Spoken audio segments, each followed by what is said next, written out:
Media press எல்லாருக்கும் மதிய வணக்கம்.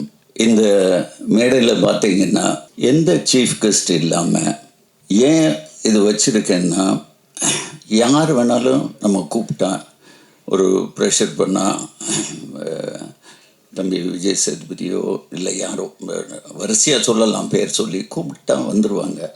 வந்து என்ன செய்வாங்க, கொஞ்ச நேரம் பார்த்ததில்ல படத்தை பற்றி அப்படி இருக்குது இப்படி இருக்குது, தமிழ் சினிமாவை புரட்ட போகுது அப்படின்னு ஏதாவது ஒன்று சொல்லி, அப்படி இல்லாமல் ஓகே நாளைக்கு வரலாறு ஆகும் அப்படி இப்படின்னு சொல்லாமல் நம்ம ஏதோ படம் பண்ணியிருக்கோம், நமக்கு பிடிச்ச படம் பண்ணியிருக்கோம், நீங்கள் கொடுத்த காசுக்கு கண்டிப்பாக அது வேஸ்ட்டாக இருக்காது. ஏன்னா ஸ்கிரிப்ட் அவ்வளோ ஸ்ட்ராங்காக இருந்துச்சு.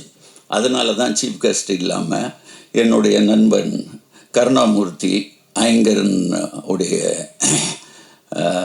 மேனேஜிங் டைரக்டர் கருணா, எல்லாத்துக்கும் ஒரு வணக்கம் போட்டுரு கருணா. தென் இன்னொரு சீஃப் கெஸ்ட் டைமண்ட் பாபு, மேலே வாங்க இவர் தான், மேலே வாங்க பாபு சார் மேலே வாங்க. என்னுடைய முதல் படத்தில் ஊமைவெளிகளில் அவருக்கு ஒரு சேர் போட்டுடலாமா, பிஆர்ஓ இன்ட்ரடியூஸ் ஆனது. இவரை பற்றி சொல்லணும்னா, ஒரு வாட்டி ஷூட்டிங்கில் ரஜினி சார் ஷூட்டிங் நடந்துட்டு இருக்கு, பிரபு இருந்தார், பிரபுன்னு இருந்தாங்க, எல்லாம் இருக்கும்போது நாங்கள் போனோன்னே ஹீரோ இங்கே வாங்க அப்படின்னாரு. பாபு சார் பின்னால் 2 பேர் நிற்கிறாங்க, யார் என்ன நினச்சா என்ன அப்படின்னு சொன்னவர் தான். என்ன பாபு கரெக்டாக இல்லையா? எத்தனை பேர் இருந்தாலும் ஹீரோன்னு ஆரம்பத்துலேருந்து சின்ன வயசுலேருந்து சொல்லி பழக்கம் ஆனதுனால அப்படியே கூப்பிடுறேன்னு சொன்னார். ஸோ இந்த படத்துக்கு ஒரு 3 சிறப்பு அம்சம் இருக்குது. ஒன்று, எல்லாருமே புது டெக்னீஷியன். நான் முதல்ல கீர்த்தி சொன்னதுக்கப்புறம் ஒரு 2 வருஷத்துக்கு முன்னால் கதையை கேட்டோன்னே எனக்கு அது பிடிச்சிச்சு. இவன் கூட மதனா வந்தான், மதன்னு ஒரு பையன் வந்தான், இவனுடைய அசிஸ்டன்ட் டைரக்டர். நல்லா இருக்குப்பா, இது கொஞ்சம் ஒர்க் பண்ணணும், உனக்கு அது பிடிச்சிச்சின்னா நானும் சேர்ந்து ஒர்க் பண்ணால் தான் நம்ம பண்ண முடியும் சார், பண்ணலாம் அப்படின்னா. இல்லை அப்படி உனக்கு இஷ்டம் இல்லைன்னா நீ போயிட்டு வா அப்படின்னு. சரி சார் அப்படின்னு போன ஒரு 4 நாள் கழித்து திரும்பி வந்துட்டான். இல்லை சார் நம்ம ஒர்க் பண்ணுவோம் அப்படின்னா. சரி பண்ணும்போது உட்காந்துட்டு, சார் யூனிட்டாக எல்லோரும் ஒன்றா நாங்கள் சேர்ந்து பண்ணணும்னு ஆசைப்பட்டோம். யூனிட்டாக யார் யூனிட்டு? மியூசிக் டைரக்டர் புதுசு, எடிட்டர் புதுசு. அப்படியா, சரி அவங்க எல்லாத்துக்கும் திறமையாக இருக்கா சார் கேட்குறீங்களா அப்படின்னா. ஒன்றும் வேண்டாம், சரி வர சொல்லு, எல்லோரும் வெளியே தான் நிற்கிறாங்க, வரிசையாக கூப்பிட்டுட்டு வரேன்னு வரிசையாக எல்லாத்தையும் கூப்பிட்டுட்டு வரோம். அப்படி வரிசையாக உள்ளே வந்தவங்க தான். அதில் மியூசிக் டைரக்டர் வேறு, என்னடா எடுத்துகிட்டு வந்த நீ?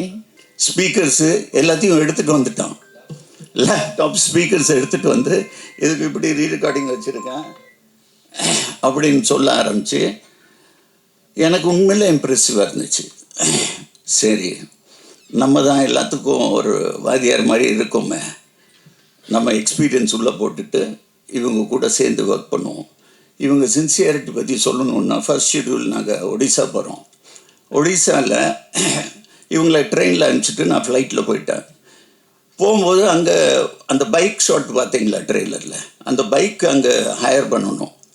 நான் உதவிட்ட கூப்பிட்டுட்டு பைக்கு எந்த மாதிரி சார், நாங்கள் ட்ரெயினில் வரும்போது தூக்கிட்டு வந்துட்டிங்களா? ட்ரெயினில் புக் பண்ணி எடுத்துகிட்டு வந்துட்டாங்க, அது அவனோட பைக்கு. ஸோ அந்த பைக்கு சரி போய் எடுத்துகிட்டு வாங்கன்னா, பைக்கு புவனேஸ்வரில் இல்லாமல் கேல்கட்டா போயிடுச்சு. என்னடா நாளைக்கு ஷூட்டிங் கேல்கட்டாக்கு ஆள் அனுப்பிச்சிட்டு எடுத்துகிட்டு வந்துட்டாங்க. அவ்வளோ சின்சியாரிட்டி. ஸோ ஒவ்வொரு விஷயத்துலையும் இவங்க சின்சியாரிட்டி பார்த்துட்டு நான் உண்மையில் எனக்கு ஊமைவெளிகள் ஞாபகம் வந்துச்சு. அந்த மாதிரி தான் இந்த பசங்களை வச்சு ஒரு அருமையான டீம். இது ஹார்ட் ஒர்க்கிங். இன்னைக்கு சினிமா இருக்கிற கரப்ஷன் எதுவுமே இல்லை. வண்டி வந்தால் தான் இல்லை, எல்லாம் ஒரு 10 பைக்கில் வந்துடுவாங்க லொக்கேஷனில். ஒன்றா சாப்பிடுவோம், ஒன்றா இருப்போம். என் பிள்ளைகளோட 2 வருஷம் நான் இவங்க கூட தான் அதிகமாக இருந்தேன். ஸோ இவங்க எல்லாத்துக்கும் மிக்க பெரிய நன்றி. தென் இந்த படத்தில் இவங்க சொன்னது வரிசையாக சொல்லலாம். இவங்க எல்லாம் சொன்னாங்க, சார் நீங்கள் என்ன சொன்னாலும் சரி அது எல்லாம் உண்மை, எல்லோரும் உண்மை. ரமேஷ் திலக் வரல, அவனும் அதுதான் சொன்னான். சார் பணம் அப்புறமா பேசுவோம். ஆதித்ய மேனன் அப்படி தான் சொன்னான், பிரேம் அப்படி தான் சொன்னான், எல்லாருமே அப்படி தான்.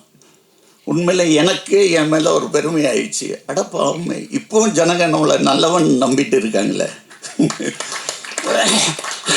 ஆனால் உண்மையில் நான் இவங்க சொல்கிறதோட நான் முன்னால் இருக்கணும், நான் அஹெடாக இருக்கணும்னு சொல்லி இவங்களுக்கு எல்லாம் ஏற்பாடு பண்ணேன்.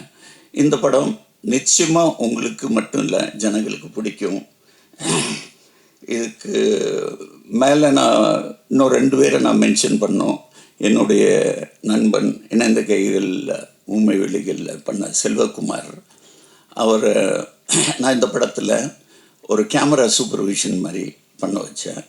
தென் வேலுமணி எனக்கு டைலாக் ரைட்டர், இந்த படத்துக்கு ஒரு புது டைலாக் ரைட்டர் சரவணகுமார், அவர் வரல. அவங்க one of the co producer also, Saravanakumar and A K சேகர்னு. வேலுமணி ஒரு பெரிய ரைட்டர், அவர் தவறிட்டார்.